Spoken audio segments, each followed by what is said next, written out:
প্রত্যেকটি জিনিসের মধ্যে মরিচা ধরে, যেমনি ভাবে লোহার মধ্যে মরিচা পড়ে যায়, মানুষের অন্তরেও মরিচা পড়ে যায়।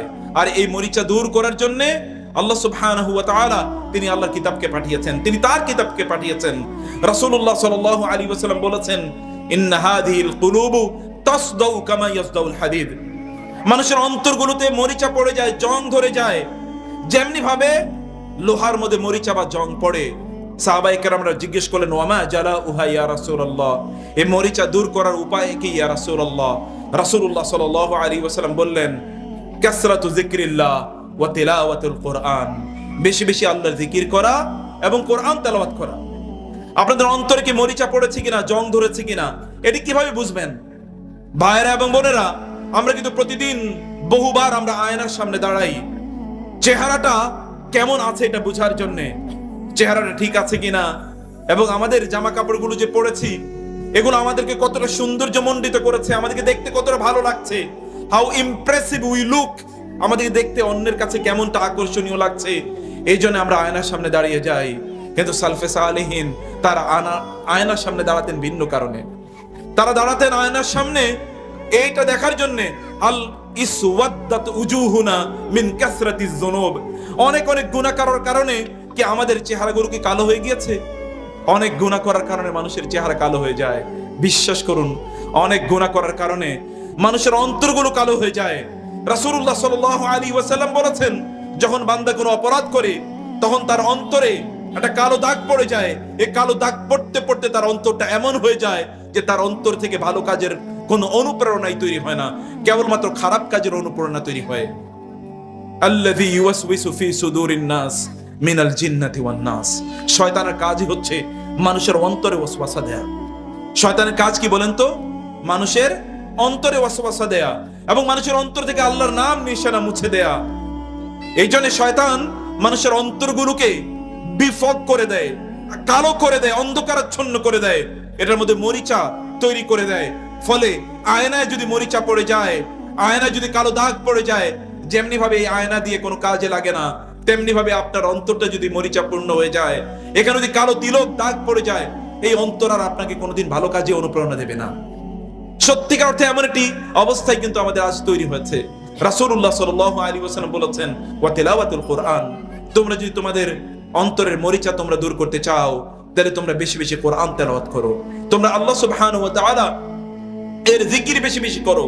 প্রিয় ভাইরা, সম্মানিত বোনেরা, আমাদের আজকে দিনের কাজে অথবা দিনের ইবাদতে, আল্লাহ সুবহানাহু ওয়া তাআলার ইবাদতে আমাদের কেন আগ্রহ তৈরি হয় না, কেন ভালোবাসা তৈরি হয় না, কেন আজকের দিনই জালসাগুলো অথবা মাহফিলগুলো এগুলো শূন্য থাকে, অথবা এখানে লোকের সমাগম কেন কম হয় জানেন?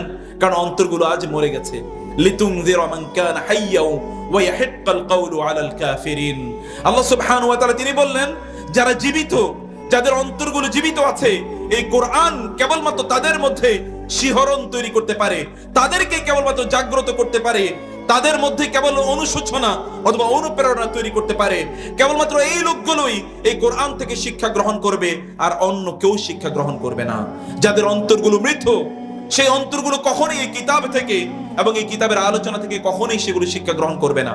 আপনার অন্তরটা কি অবস্থায় আছে এটি কেবল আপনি জানেন। প্রিয় ভাইরা, সম্মানিত বোনেরা, আল্লাহ সুবহানাহু ওয়া তাআলা অনুগ্রহ করে নবী রাসূল পাঠিয়েছেন, আসমানি কিতাব পাঠিয়েছেন, ততটুকুতে আল্লাহ সুবহানাহু ওয়া তাআলা যথেষ্ট মনে করেননি। আল্লাহ সুবহানাহু ওয়া তাআলা তিনি তারপরেও আল্লাহ সুবহানাহু ওয়া তাআলা তিনি নবী রাসূলদের উত্তরসূরিদেরকে রেখেছেন, যারা নবী রাসূলদের মৃত্যুর পরেও, তাদের ইন্তেকালের পরেও মানুষকে আল্লাহর দ্বীনের কথা বলে যাবে এবং অব্যাহতভাবে সেগুলো তারা বলেই যাবে। সে কাজগুলো করে আল্লাহ তাআলা ক্ষান্ত হন নাই। আল্লাহ মানুষকে বিবেক দিয়েছেন, বুদ্ধি দিয়েছেন। মানুষ যদি আল্লাহ সুবহানাহু ওয়া তাআলার কথা চিন্তা করে, তাইলে মানুষ আল্লাহ সুবহানাহু ওয়া তাআলাকে খুঁজে পাবে। আজকে আমাদের ঈমানের অবস্থা হচ্ছে প্রচন্ড লো লেভেলে আছে, একেবারে নাই নিভু নিভু অবস্থায় আছে আমাদের ঈমান। সত্যিকার অর্থে যদি কোনো ডাক্তার তার মানুষের হার্টবিট কেমন চলছে, তার হার্টের উপর হাত রেখে যেমনি ভাবে বলতে পারে যে আপনার হার্ট বিট অনেক লো হয়ে গেছে, অনেক কমে গেছে, যে কোনো সময় হার্ট ব্লক হয়ে যেতে পারে, যেমনি ভাবে ডাক্তাররা যারা হার্টের স্পেশালিস্ট তারা যেমনি ভাবে বুঝতে পারে, আপনাদের সত্যিকারের কলবের স্পেশালিস্ট যে ওলামায়ে কেরাম, তাদের কাছে যদি আপনারা আসেন অথবা কোরআনের কাছে যদি আপনারা আসেন, যদি এখানে একবার জিজ্ঞেস করেন আপনার হার্টের অবস্থা কি, মানে যে হার্টের মধ্যে ঈমান থাকে এটির অবস্থা যদি আপনার কাছে, যদি ডাক্তার, যারা প্রকৃত ডাক্তার, হার্টের যারা ডাক্তার অর্থাৎ কলমের ডাক্তার যারা, তাদের কাছে যদি আপনি আসেন, তাহলে আপনি বুঝতে পারবেন যে আসলে এখানে ঈমানটা প্রায় নিভু নিভু অথবা মৃত প্রায় অবস্থায় আছে। এটাকে জাগানোর জন্য আপনাকে যে কাজগুলো করা দরকার সম্মানিত ভাইরা এবং বোনেরা, তা হলো আপনাদের বিবেকটাকে, আপনাদের চিন্তাগুলোকে কাজে লাগানো দরকার। আপনাদের বুদ্ধিকে কাজে লাগান। কেবলমাত্র দুনিয়ার জন্য বুদ্ধিকে কাজে লাগিয়েছেন, কেবল দুনিয়ার অর্জনের জন্য বুদ্ধিকে কাজে লাগালেন। হায় হায়, আপনার কি একবারও উপলব্ধি নাই আপনার এই দুনিয়ার জীবন তো ক্ষণিকের জন্য। আপনি কখন আল্লাহ সুবহানাহু ওয়া তাআলার ডাকে সাড়া দেবেন আপনি তো জানেন না। ইট মে কাম এনি টাইম, এটি যে কোনো সময় আপনার কাছে চলে আসতেই পারে। রাসূলুল্লাহ সাল্লাল্লাহু আলাইহি ওয়াসাল্লাম তিনি তো বলেছেন, ইগতানিম খামসান ক্বাবলা খামসিন, শাবাবাকা ক্বাবলা হারামিক, ওয়া সিহহাতাকা ক্বাবলা সুকমিক, ওয়া হায়াতাকা ক্বাবলা মাউতিক, ওয়া গিনাকা ক্বাবলা ফাকরিক। রাসূলুল্লাহ সাল্লাল্লাহু আলাইহি ওয়াসাল্লাম তিনি বলেছেন, তোমরা পাঁচটি জিনিস আসার পূর্বে পাঁচটি জিনিসকে তোমরা ব্যবহার করো। তোমাদের একটা হচ্ছে তোমার মৃত্যু আসার পূর্বে তোমার জীবনকে। প্রিয় ভাইয়েরা বোনেরা, আপনার মৃত্যুর পর অন্য কেউ আপনার জন্য কাজ করবে এই চিন্তায় কখনো থাকবেন না প্লিজ। আপনার নিজের সন্তানরাই তো আপনার নাম ভুলে যাবে, যেমনি ভাবে আপনি আপনার পিতামাতার নাম ভুলে গিয়েছেন। আপনার পিতামাতার নাম আপনার কতবার মনে পড়ে ডেইলি? কয়বার বলেন রব্বির হামহুমা কামা রাব্বায়ানি সগীরা? এই যে বুড়োরা যারা আছেন বলেন তো, আপনার পিতার জন্য কবে সর্বশেষ দোয়া করে বলেছেন রব্বির হামহুমা কামা রাব্বায়ানি সগীরা? আপনারা তো ভালো জেনারেশন, আপনারা তো দ্বীনের উপর প্রতিষ্ঠিত ছিলেন, দ্বীন শিখেছেন। আপনাদের পিতারা, আপনাদের মায়েরা আপনাদেরকে মক্তবে পাঠিয়েছে, ওলামায়ে কেরামদের কথা শুনতে পাঠিয়েছে, মাহফিলগুলোতে, মাজলিসগুলোতে, জালসাগুলোতে, দ্বীনি কনফারেন্সগুলোতে আপনাদেরকে যেতে বাধ্য করা হতো। কিন্তু আপনাদের সন্তানরা কই? ওরা তো নাই। ওরা কবে? ওদেরকে তো আপনি দিন শেখান নাই, সমাজও তাদেরকে দিন শেখায় না। তারা আল্লাহ সুবহানাহু ওয়া তাআলাকে স্মরণ করবে এবং আপনাদের জন্য আল্লাহর কাছে দোয়া করবে। কিভাবে এটা প্রত্যাশা করেন? আপনার কোন নবীর উম্মত? এদিকে আপনাদের চিন্তা করার প্রয়োজন আছে না? আপনার কোন নবীর উম্মত? আল্লাহ সুবহানাহু ওয়া তাআলা আপনার নবীকে এমন মর্যাদা প্রদান করেছেন, সে নবীর উম্মাহ হিসেবে আপনাদের করণীয় কি? মনে রাখবেন, রাসূলুল্লাহ সাল্লাল্লাহু আলাইহি ওয়াসাল্লাম তিনি সাহাবায়ে কেরামদের সামনে একবার অবাক হয়ে বললেন, তোমরা কি জানো তোমাদের মতে আইয়ুন নাসি আ'জাবু ঈমানান ইনদাকুম? তোমাদের মতে ঈমানের দিক থেকে সবচেয়ে বিস্ময়কর লোক কারা? সবচেয়ে বিস্ময়কর, আশ্চর্য ঈমানের অধিকারী কারা? সাহাবায়ে কেরামরা বলেন, আল মালায়েকাতু ইয়া রাসূলুল্লাহ, ফেরেশতারা সবচেয়ে আশ্চর্য ঈমানের অধিকারী। কারণ আল্লাহ সুবহানাহু ওয়া তাআলা তাদেরকে যা বলেন তারা তাই করে। আল্লাহ তাদেরকে যে কাজ করতে নিষেধ করেন এই কাজটি কখনোই তারা করে না। লা ইয়াসুনাল্লাহা মা আমারাহুম ওয়া ইয়াফআলুনা মা ইউমারুন।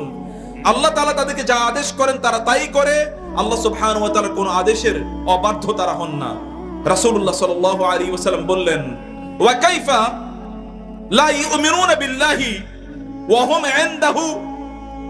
তারা কিভাবে আল্লাহর প্রতি ঈমান আনবে না? তারা তো আল্লাহর কাছেই আছে, আল্লাহকে তারা দেখেছে, আল্লাহর প্রতি তারা ঈমান আনবে না, এটা তো হতেই পারে না। আল্লাহ সুবহানাহু ওয়া তাআলা বলেছেন, ইউসাব্বিহুর রা'দু বিহামদি ওয়াল মালাইকাতু মিন খিফাতি। ফেরেশতারা আল্লাহ সুবহানাহু ওয়া তাআলা তাসবিহ পড়ে, তাহলিল করে। তিনি এইজন্য যখন আদম সৃষ্টির সময় ফেরেশতাদেরকে জানাচ্ছিলেন ইন্নী জাইলুন ফিল আরদি খলিফা, তখন ফেরেশতারা বলেছিলেন ওয়া নাহনু নুসাব্বিহু বিহামদিকা ওয়া নুকদ্দিসু লাক। আমরাই তো আপনার তাসবিহ তাহলিল পড়ি, আমরাই তো আপনার তাসবিহ তাহলিল পড়ি। আমাদের বাইতুল্লাহর ঠিক উপরে একটা বাইতুল মামুর বলে ফেরেশতাদের একটি কিবলা আছে। ফেরেশতার একটা মসজিদের চারিদিকে তারা প্রতিদিন তাওয়াফ করতে থাকে। প্রতিদিন সেখানে 70,000 ফেরেশতা তাওয়াফ করে। 70,000 ফেরেশতা যারা একবার তাওয়াফ করেছে, কিয়ামত পর্যন্ত তারা আর তাওয়াফ করার সুযোগ পাবে না। তাহলে ফেরেশতাদের সংখ্যা কত? এই ফেরেশতারা আল্লাহ সুবহানাহু ওয়া তাআলার ইবাদত করেই যাচ্ছে। আপনার এবং আমার ইবাদত করে আল্লাহ সুবহানাহু ওয়া তাআলার শান শওকত, আল্লাহর মর্যাদা, আল্লাহর আভিজাত্য অথবা তার রুবুবিয়্যাত, তার ওয়াহদানিয়ত, তার উলুহিয়ত অথবা তার তাওহীদ আল আসমা ও সিফাতকে প্রতিষ্ঠিত করার অথবা সেটাকে এনহান্স করার কোনো প্রয়োজন নাই। আল্লাহ সুবহানাহু ওয়া তাআলার তার তাসবিহ তাহলিল করছি, ইউসাব্বিহু লিল্লাহি মা ফিস সামাওয়াতি ওয়া মা ফিল আরদ, সাব্বাহা লিল্লাহি মা ফিস সামাওয়াতি ওয়া মা ফিল আরদ।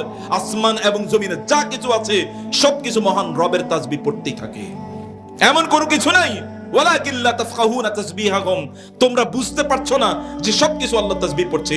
গাছগাছালিগুলো আল্লাহর তাসবিহ পড়ে, মাছগুলো আল্লাহর তাসবিহ পড়ে, পাখিগুলো আল্লাহর তাসবিহ পড়ে, মাটি আল্লাহর তাসবিহ পড়ে। পাহাড়গুলো আল্লাহ তাসবিহ পড়ে, সবকিছু আল্লাহ সুবহানাহু ওয়া তাআলার তাসবিহ তাহলিল করতে থাকে। আপনি আমি হয়তোবা সেটা বুঝতে পারি না। রাসূলুল্লাহ সাল্লাল্লাহু আলাইহি ওয়াসাল্লাম এর ব্যাপারে সাহাবায়ে কেরাম রাদিয়াল্লাহু তাআলা আনহুম আজমাইন তারা বলেছেন, আমরা রাসূলের সামনে মাঝে মাঝে খেতাম, কিন্তু দেখতাম যে রাসূলের সামনে যে খাবারগুলো আছে এই খাবারগুলো মাঝে মাঝে তাসবিহ সুবহানাল্লাহ বলে উঠতো। খাবারগুলো কি বলে উঠতো? সুবহানাল্লাহ বলে উঠতো। আমি বলছিলাম আপনারা যেই রাসূলের উম্মত, যেই রাসূলের উম্মত, সেই রাসূলের ঈমানের লেভেল আর আপনাদের লেভেলটা কি? আপনাদের ব্যাপারে আপনার রাসূল কি বলেছেন? সুসংবাদের কথা বলেছেন, কিন্তু এটি পাওয়ার যোগ্য কিনা আপনারা একবার চিন্তা করুন। রাসূলুল্লাহ সাল্লাল্লাহু আলাইহি ওয়াসাল্লাম বললেন, ফেরেশতারা কেন ঈমান আনবে না? ফেরেশতারা তো আল্লাহকে দেখছেই, এবং আল্লাহ সুবহানাহু ওয়া তাআলার শান, তার শাওকা, আল্লাহ সুবহানাহু ওয়া তাআলার মর্যাদা তারা জানে, এইজন্য তারা আল্লাহকে অস্বীকার করতে পারে না। সাহাবায়ে কেরাম বললেন, ফাল আম্বিয়া ইয়া রাসূলুল্লাহ, তাহলে সবচেয়ে বেশি অবাক করা, বিস্ময়কর ঈমানের অধিকারী কারা? তাহলে নবীরা। রাসূলুল্লাহ সাল্লাল্লাহু আলাইহি ওয়াসাল্লাম বললেন, ওয়া মা লাহুম লা ইউমিনুন ওয়াল ওয়াহয়ু ইয়ানজিলু আলাইহিম, তারা কেন ঈমান আনবে না? ওহী তো তাদের উপরে নাজিল হয়, তারা ঈমান আনবে না কেন? তারা তো ঈমান আনবেই, এবং তাদের ঈমান তো বিস্ময়কর হবেই। তখন তারা বললেন, ফানাহনু ইয়া রাসূলুল্লাহ, তাহলে হতে পারে আমরাই সবচেয়ে বেশি ঈমানদার, ঈমানের ক্ষেত্রে সবচেয়ে শক্তিশালী বা বিস্ময়কর ঈমানের অধিকারী। রাসূলুল্লাহ সাল্লাল্লাহু আলাইহি ওয়াসাল্লাম বলেন, ওয়া মা লাকুম লা তুমিনুন ওয়া আনা বাইনা আযহুরিকুম, তোমরা কেন ঈমান আনবে না? আমি তো তোমাদের সামনে প্রতি মুহূর্তে কোরআন থেকে কোরআনের আয়াত নাজিল হয়, মুজিজা তোমরা দেখতে পাও, অতএব তোমরা ঈমান না আনার তো কোনো অবস্থাই নাই, তোমরা তো ঈমান আনবেই, তোমরাও বিস্ময়কর ঈমানের অধিকারী নও। সাহাবায়ে কেরাম বলেন, ফামান ইয়া রাসূলুল্লাহ, তাহলে বিস্ময়কর ঈমানের, অবাক করা ঈমানের অধিকারী কারা ইয়া রাসূলুল্লাহ? রাসূলুল্লাহ সাল্লাল্লাহু আলাইহি ওয়াসাল্লাম বললেন, তারা হচ্ছে এমন একটি জাতি যারা তোমাদের পরে আসবে, এমন একটা জাতি যারা তোমাদের পরে আসবে, ইয়াজিদুনা সুহুফান ফিহা কিতাবুন ইউমিনুনা বিল্লাহি আযজা ওয়া জাল্লা বিহা, তারা এমন একটা জাতি, তারা দেখবে যে কোরআন লিখিত আকারে তাদের সামনে আছে, এই কোরআন পড়ে পড়ে তারা ঈমান আনবে। এই লোকগুলো না আল্লাহকে দেখেছে, না এই লোকগুলো আল্লাহর রাসূলকে দেখেছে, না কোরআন নাজিল হওয়ার সময় তারা ছিল, তারা কোরআনের প্রিন্টেড কপিগুলো দেখে দেখে, এই আলোচনা শুনে শুনে এই লোকগুলো ঈমান আনবে। এরাই হবে সবচেয়ে বিস্ময়কর ঈমানের অধিকারী। তারা কারা? এই যে আপনারা কিন্তু আপনাদের ঈমানটাকে ওই লেভেলে নিতে হবে। যদি আল্লাহর রাসূলের, এটা ইমাম আলবানী রাহিমাহুল্লাহ হাদিস তার সিলসিলাতুল আহাদিস সহিহাতে তিনি উল্লেখ করেছেন, হাদিসটি সহিহ বলে। আপনারা সেই বিস্ময়কর ঈমানের অধিকারী যদি হতে চান, তাহলে আপনাদের কি প্রিয় ভাইরা যে কাজগুলো করতে হবে সেটাই আমি আজকে আপনাদেরকে বলবো। মনোযোগ দিয়ে কথাগুলো শুনবেন প্রিয় ভাইরা। আমি যে কথাটি আপনাদেরকে বলতে চাই, আপনাদের রাসূল কেমন ছিলেন? আপনাদের রাসূল আপনাদের ব্যাপারে কি কনসার্ন ছিলেন দেখেন না? তিনি জীবদ্দশায় কেবল কাঁদতেন, ইয়া উম্মতি বলে, উম্মতি উম্মতি। আল্লাহর কাছে বলতেন, আল্লাহ আমার উম্মাকে বাঁচাও, আল্লাহ আমার উম্মাকে বাঁচাও। তিনি কাঁদতেন উম্মার জন্য। আল্লাহ সুবহানাহু ওয়া তাআলা তার রাসূলের উপর কোরআনের আয়াত নাজিল করে দিলেন, ওয়ালা সাউফা ইউতিকা রাব্বুকা ফাতারদা। ঠিক আছে, ঠিক আছে, আপনার রব আপনাকে এমন একটা প্রিভিলেজ প্রদান করবেন, এমন একটা সম্মান এবং মর্যাদা প্রদান করবেন, যার মাধ্যমে আপনার উম্মাকে উদ্ধার করার জন্য এটাকে আপনি কিয়ামতের দিন ব্যবহার করতে পারবেন। অতএব আপনি সেটি পেয়ে সন্তুষ্ট হবেন। রাসূলুল্লাহ সাল্লাল্লাহু আলাইহি ওয়াসাল্লামকে আল্লাহ সান্ত্বনা প্রদান করলেন আশ-শাফাআতুল কুবরা। কিয়ামতের দিন, যেদিন লোকেরা কথা বলার মতো কোনো অবস্থা থাকবে না, অন্য নবীরা পর্যন্ত প্রকম্পিত থাকবে, তারা কাঁপতে থাকবে, কি হবে, কি আচরণ করা হবে তাদের প্রতি। সেই দিন আপনার নবী সিজদায় লুটিয়ে পড়বেন এবং আল্লাহকে বলবেন, রাব্বি উম্মতি উম্মতি, রব আমার উম্মাকে বাঁচাও, আমার উম্মাকে বাঁচাও। নবীরা বলবেন নাফসি নাফসি, আল্লাহ আমাদেরকে বাঁচাও, কিন্তু আপনার নবী বলবেন উম্মতি উম্মতি, আমার উম্মাকে বাঁচাও। আল্লাহ সুবহানাহু ওয়া তাআলা তাকে এমন একটা মুজিজা প্রদান করেছেন যে তিনি ঘুমালেও তার চোখগুলো খোলা থাকতো। বিশ্বাস করুন, তিনি বলেছেন যে আমার চোখগুলো যখন আমি ঘুমাই, তখন আমার চোখ এটা ঘুমায় না, আমার চোখগুলো তখন জাগ্রত থাকে। রাসূলুল্লাহ সাল্লাল্লাহু আলাইহি ওয়াসাল্লাম আল্লাহ সুবহানাহু ওয়া তাআলা এমন মর্যাদা প্রদান করেছেন, তিনি বলেছেন, তোমরা যখন আমার পেছনে নামাজ পড়ো, তখন আমি তোমাদের পেছনে দেখতে পাই তোমরা কি করো। এমন কিছু মুজিজা আল্লাহ সুবহানাহু ওয়া তাআলা তার রাসূলকে দিয়েছেন। আল্লাহ সুবহানাহু ওয়া তাআলা তার রাসূলের ঈমানের লেভেলটা কি দিয়েছেন তিনি বলেন, সহিহ হাদিসে এসেছে, রাসূলুল্লাহ সাল্লাল্লাহু আলাইহি ওয়াসাল্লাম বলেন, আতানি মালাকানি ওয়া আনা বিবাদি বাতহাই মক্কা, দুজন ফেরেশতা আমার কাছে আসলো, আমি মক্কার কোন একটা উপত্যকায় আমি ছিলাম। ফাওয়াকা আহাদুহুমা আলাল আরদি, এর মধ্যে একজন জমিনে নামলেন, ওয়া কানাল আখারু বাইনাস সামাই ওয়াল আরদ, আর অন্যজন এতটা বিশাল ছিল আসমান এবং জমিন জোড়া, আসমান এবং জমিনের মধ্যখানে তিনি এমন ভাবে আছেন যে গোটা দিগন্ত যেন তিনি ঢেকে রেখেছেন, এত বিশাল বড় দেহের অধিকারী আরেকজন ফেরেশতা। এই ফেরেশতা দুইজন আসলে একজন আরেকজনকে জিজ্ঞেস করলো, আহুয়া হুয়া, এই কি সেই ব্যক্তি যার ব্যাপারে আমাদেরকে বলা হয়েছে? তখন অন্যজন বললেন, হ্যাঁ নাম, হুয়া হুয়া, ইনি তিনি। তখন বলা হলো, একজন আরেকজন ফেরেশতাকে বলছেন, দুই ফেরেশতার কনভারসেশন। রাসূলুল্লাহ সাল্লাল্লাহু আলাইহি ওয়াসাল্লাম বললেন, সই হাদিসে এসেছে, তিনি এখন এক ফেরেশতা আরেক ফেরেশতাকে বললেন, তিনি যদি তিনি হয়ে থাকেন তাহলে ফাজিনহু বিরাজুলিন, ঠিক আছে তাকে ওজন দেন, দাড়ি পাল্লা স্থাপন করেন, স্থাপন করো দাড়ি পাল্লা। আপনারা তো বুঝতে পারছেন, দাড়ি পাল্লা বুঝতে পারেন তো নাকি? দাড়ি পাল্লাতে কি বলে আপনাদের এলাকায়? হ্যাঁ, পাল্লা বলে। এই তো বলে পাল্লা, সেখানে বসাও, পাল্লাতে তাকে উঠাও একটা পাল্লাতে, এবং ওই যে আরেকজন মানুষকে একটা পাল্লায় উঠাও। রাসূলুল্লাহ সাল্লাল্লাহু আলাইহি ওয়াসাল্লাম নিজে বলছেন, ফাউজিনতু বিহি, তার সাথে আমাকে মাপ দেয়া হলো। মাপ দেওয়ার পরে দেখা হলো ফাওয়াজানতুহু, আমি তাকে কি করলাম, আমার দাড়ি পাল্লাটা অনেক ভারী হয়ে গেল, তারটা অনেক উপরের দিকে উঠে গেল। ফেরেশতারা বললেন, একজন দিয়ে কাজ হবে না, জিনহু বিআশারাতিন, 10 জনকে তার বিপরীত পাল্লায় উঠাও, তাকে একটা পাল্লায় উঠাও।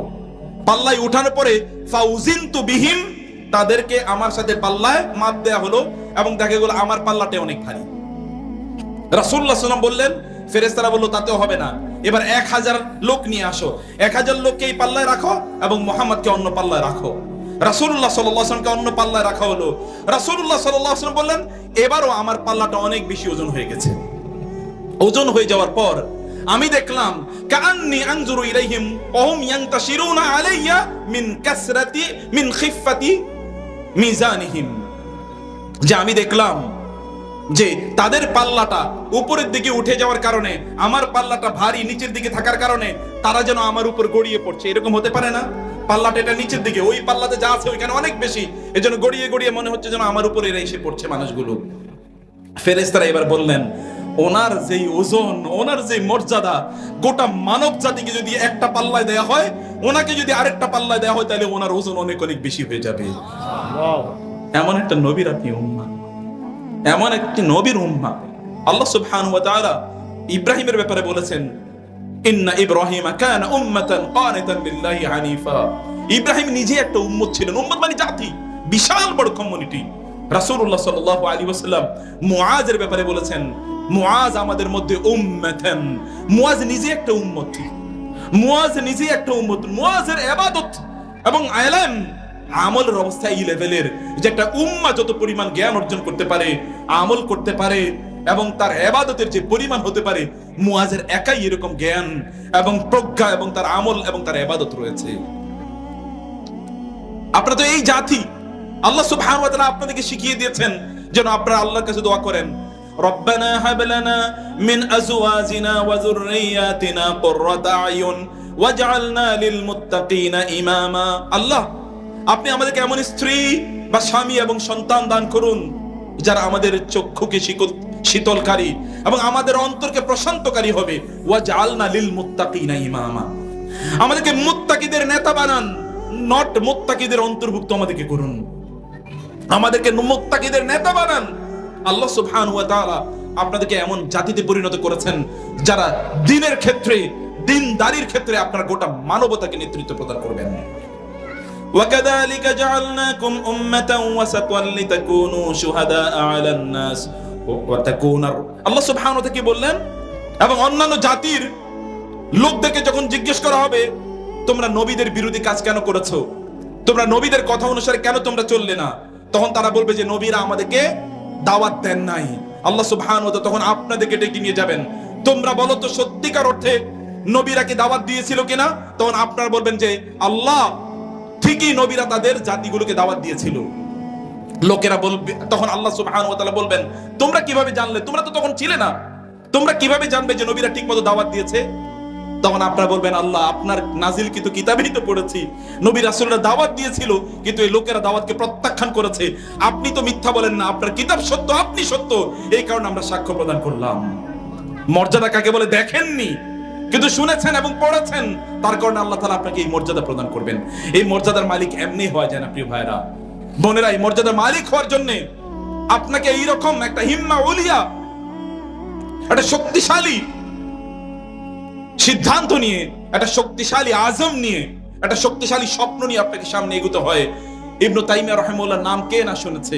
ইবনে তাইমিয়া রাহিমাহুল্লাহকে জানানো হলো যে আপনার বিরুদ্ধে তৎকালীন যে খলিফা আছে, খলিফা আপনার বিরুদ্ধে রাষ্ট্রীয় ফরমান জারি করেছেন যে যেখানে পাওয়া যাবে আপনাকে ধরে হয় হত্যা করা হবে, অথবা নির্বাসনে পাঠানো হবে, অথবা আপনাকে নির্বাসন মানে কবরুস নামক একটা এরিয়া, যেটি এখনো ইসলাম গ্রহণ করেনি, এইরকম একটা এরিয়াতে আপনাকে পাঠিয়ে দেওয়া হবে, অথবা আপনাকে জেলে পুরে রাখা হবে। তিনি বলেন সুবহানাল্লাহ, ওরা তো আমাকে আমার বিষয়টা জানে নাই। ওরা যদি আমাকে কবরুসে নির্বাসনে পাঠায়, ওইখানকার লোকগুলো এখন ইসলাম গ্রহণ করে নাই, আমি তো গিয়ে সেখানে দাওয়াতি কাজ করতে পারবো, শ্রেষ্ঠতম কাজ। আর যদি ওরা আমাকে কারাগারে নিক্ষেপ করে, তাহলে আমার রবের সাথে আমি একান্ত নীরবে কিছু সময় কাটানোর মতো সময় পেয়ে যাবে, এটা তো আমার জন্য উত্তম।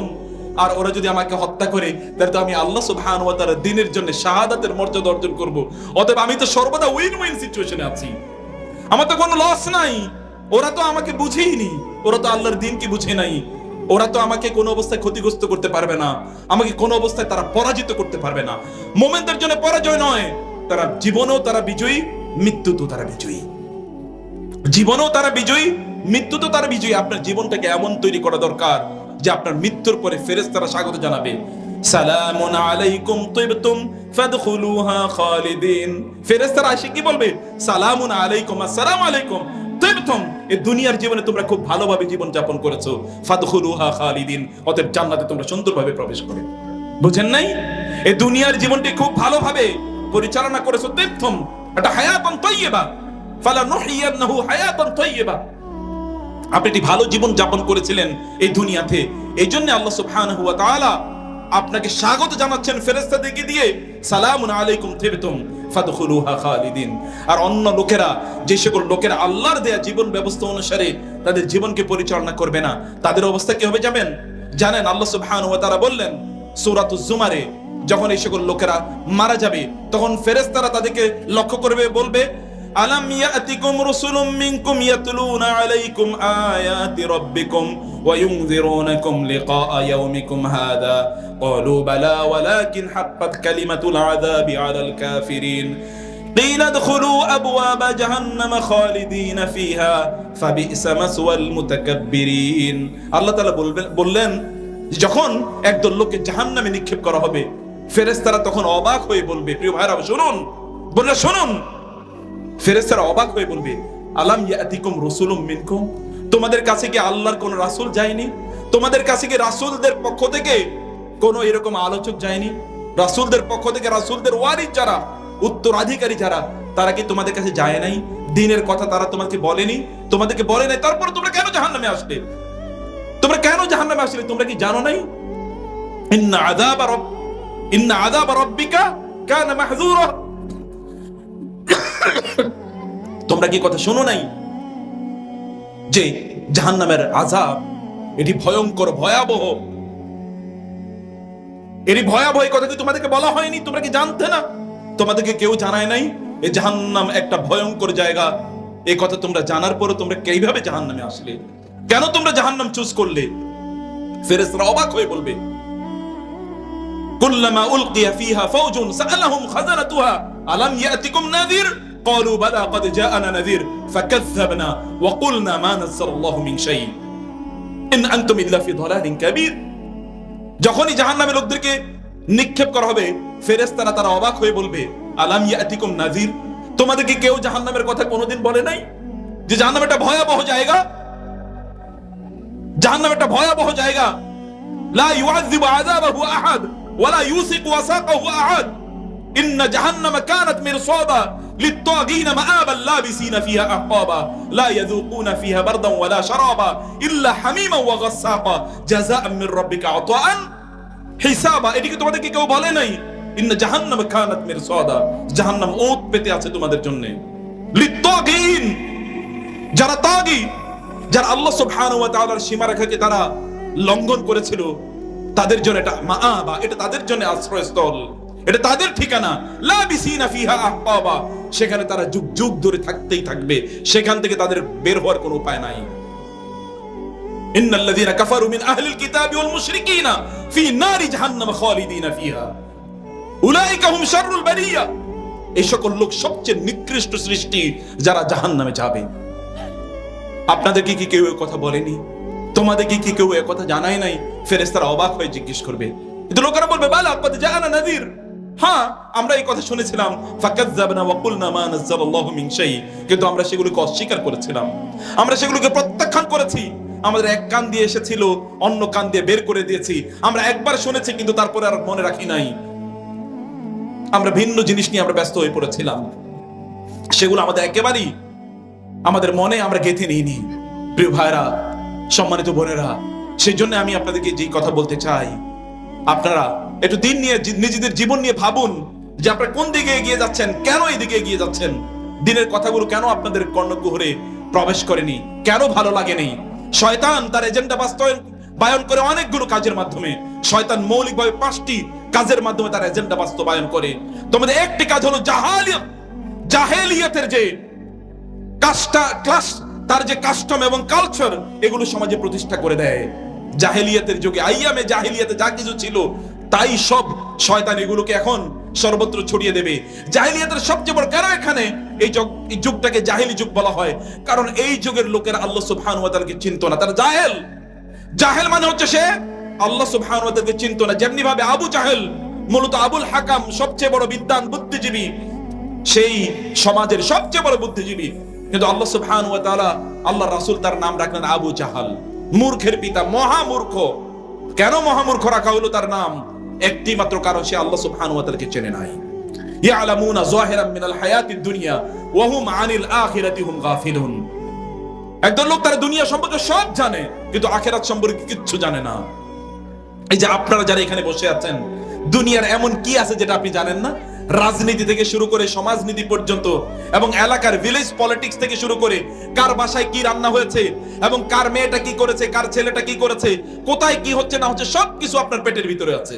এবং এগুলো সব নিয়ে আপনি সারাটা দিন রাত আপনি আলোচনা করতেই থাকেন। কেবল আপনি কাকে চেনেন না?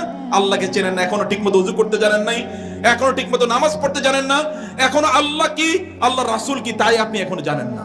এখন আপনার রবের প্রতি আপনার ঈমানটা কি হওয়া দরকার সেটি আপনি জানেন না। আপনি হয়তো দাবি করছেন আপনি মুমিন, সত্যি করতে আপনি কিন্তু মুমিন না।